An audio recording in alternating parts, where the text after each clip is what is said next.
महाराष्ट्राचा अर्थसंकल्प महाराष्ट्राच्या विधिमंडळामध्ये पहिल्यांदाच महाराष्ट्राच्या माननीय मुख्यमंत्र्यांनी मांडला। हा अर्थसंकल्प मांडत असताना आमचे नेते दिवंगत आदरणीय दादांना हा 12वा अर्थसंकल्प त्यांनी समर्पित केला। आज दादा जर असते तर हा अर्थसंकल्प सुद्धा दादांनी मांडला असता। त्याची जाणीवपूर्वक आठवण ठेवून हा अर्थसंकल्प अजितदादा पवार साहेबांना समर्पित केल्याबद्दल महाराष्ट्र सरकारचं आणि आदरणीय मुख्यमंत्र्यांचं मी मनापासून आभार मानतो। खरं तर हा अर्थसंकल्प अगदी थोडक्यात सांगायचा झाला तर 4 सूत्रीय जे आदरणीय मुख्यमंत्र्यांनी अर्थसंकल्पाच्या शेवटी सांगितले, तर शेवटी हा अर्थसंकल्प महाराष्ट्राच्या विकासाचा एक चौफेर चौकार या 4 सूत्रामुळे या ठिकाणी होणार आहे। आणि या देशात महाराष्ट्र आज सर्व क्षेत्रात आघाडीवर आहे आणि येणाऱ्या काळात सुद्धा वर्षानुवर्ष हा महाराष्ट्र देशात 1 नंबरला असेल आणि जगाचं लक्ष सुद्धा या महाराष्ट्रात सर्व क्षेत्रावर असेल असा हा अर्थसंकल्प दूरदृष्टी ही आदरणीय मुख्यमंत्री महोदयांनी आज अर्थसंकल्पाद्वारे महाराष्ट्राच्या मायबाप जनतेला, देशाला आणि जगाला महाराष्ट्राचं महत्त्व पटवून दिलेलं आहे।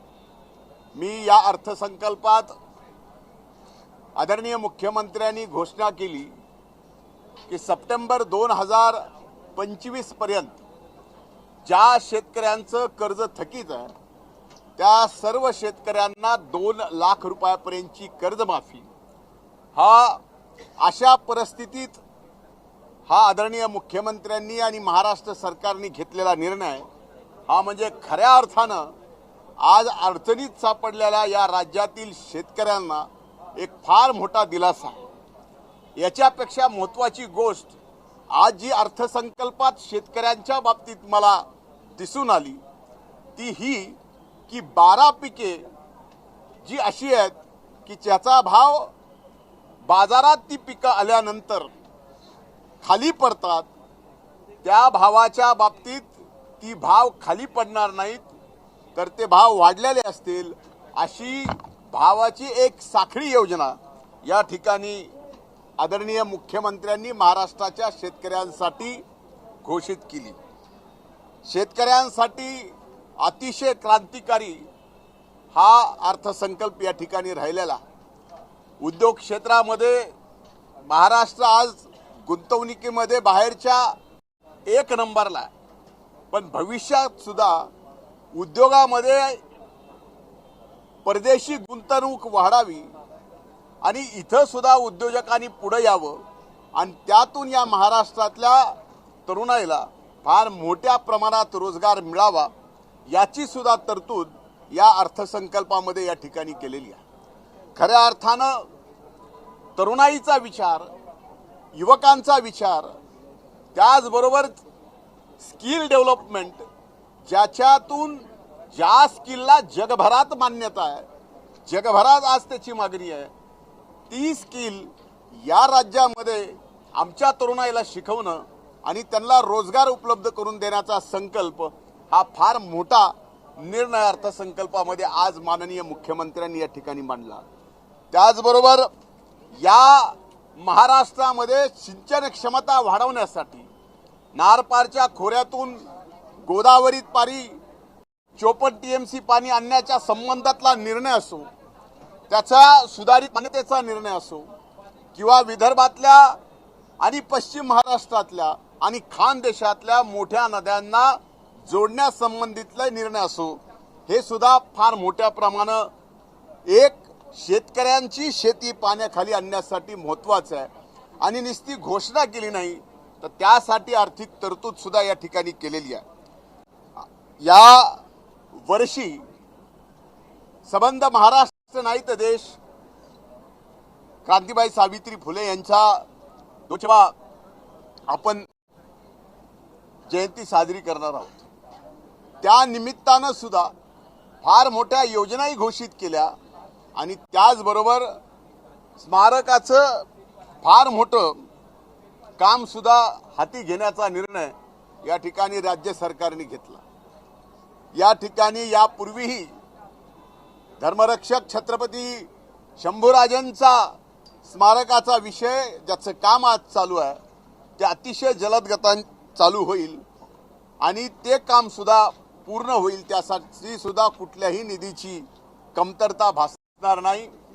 असे अनेक पर्यटनाच्या बाबतीत, पशुसंवर्धनाच्या बाबतीत, पर्यावरणाच्या बाबतीत आणि सगळ्यात महत्त्वाचं शहरी भागाच्या विकासासोबत ग्रामीण भागाचं सुद्धा या ठिकाणी ज्या पद्धतीनं या अर्थसंकल्पात विशेष लक्ष दिले गेलेलं आहे की ज्यामुळं आज 1000 लोकसंख्येच्या गाव हे मुख्य रस्त्याला सिमेंट कॉन्क्रीटच्या रस्त्यांनी जोडल्यानंतर स्वाभाविकच त्या गावातली आर्थिक परिस्थिती आणि तिथली उन्नती, त्या गावातला माल जो काही मोठ्या बाजारात जाण्यासाठी अडचण होती ती अडचण येणाऱ्या काळात दूर होईल आणि ग्रामीण भागाचा आणि त्या रस्त्याचा विकास यातून आपल्याला दिसणार नाही तर त्या गावाचा आणि त्या गावात राहणाऱ्या जनतेचा सुद्धा विकास येणाऱ्या काळात महाराष्ट्रात आपल्याला दिसेल आणि ग्रामीण भागाची सुद्धा या अर्थसंकल्पात येणाऱ्या ही ग्रामीण भागाचं सुद्धा फार मोठं योगदान आपल्याला दिसून येईल। यासाठी हा अर्थसंकल्प ग्रामीण भागासाठी फार महत्त्वपूर्ण ठरलेला आहे। आदरणीय दिवंगत आमचे नेते दादांच्या नावानी अनेक योजना राज्य सरकारने या ठिकाणी करण्याचा निर्णय आज अर्थसंकल्पात घेतला। मी सरकारचे मनापासून आभार मानतो आणि दादांचं भव्य स्मारक सुद्धा या ठिकाणी उभं करण्याचा निर्णय या अर्थसंकल्पामधून महाराष्ट्र सरकारची मनीषा राज्याचे आदरणीय मुख्यमंत्री देवेंद्र फडणवीस साहेबांनी या ठिकाणी दाखवली। मी त्याबद्दल त्यांचे सगळ्यांचे आभार मानतो आणि खऱ्या अर्थानं 4 सूत्री अर्थसंकल्प येणाऱ्या 4 दशकापर्यंत या महाराष्ट्राला लक्षात राहील असा अर्थसंकल्प या ठिकाणी आदरणीय मुख्यमंत्र्यांनी मांडला। त्यांचे मी मनापासून आभार मानतो। धन्यवाद।